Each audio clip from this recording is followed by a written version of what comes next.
Kasing gulo ng isip ko, di alam saan nanggaling, di alam saan patungo. Kapatid sa kapatid, laman sa laman, sila-silang naglalaban.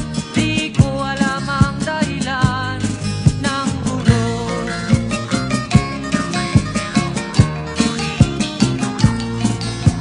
Bakit nagkaganon ang sagot sa tanong ko?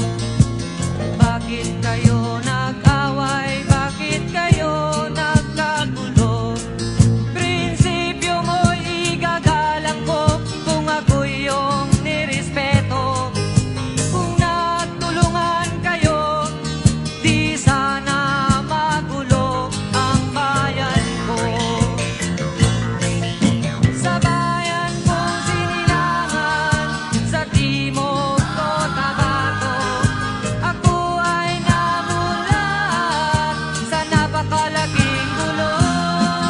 Dahil walang respeto sa prinsipyo ng kapwa-tao, kapwa Pilipino ay pinapahirapan mo.